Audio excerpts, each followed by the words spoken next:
চাকরিতে police verification নিয়ে কি সিদ্ধান্ত নিচ্ছে কমিশন? কুয়াশায় চাল চুইয়ে পানি, আর কত হয়রানি আছে সমাধান। বসত ঘরে লাগাও আনোয়ার শীট, সারা ঘর থাকে শুকনা, সর্দি কাশিও থাকে দূরে। আনোয়ার শীট। জনপ্রশাসন সংস্কার কমিশনের প্রধান আব্দুল মুইত চৌধুরী বলেছেন, যে কোনো ধরনের চাকরিতে পুলিশ ভেরিফিকেশন যেন না থাকে সে বিষয়ে সুপারিশ করা হবে। মঙ্গলবার সাংবাদিকদের সঙ্গে এক মতবিনিময় সভায় কথা বলেন তিনি।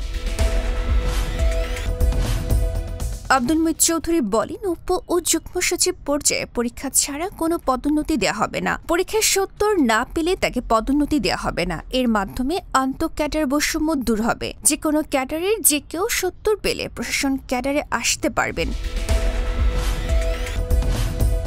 তিনি আরও বলেন, আমরা তথ্য অধিকার আইনকে খুব গুরুত্ব দিচ্ছি। প্রতিটি জেলা ও বিভাগে এ বিষয়টি দেখভাল করতে একজন করে কর্মকর্তা দেওয়া হবে। তবে এখনও তথ্য অধিকার আইনের প্রয়োগ সেভাবে হচ্ছে না। ডেস্ক রিপোর্ট, গণমানুষের আওয়াজ।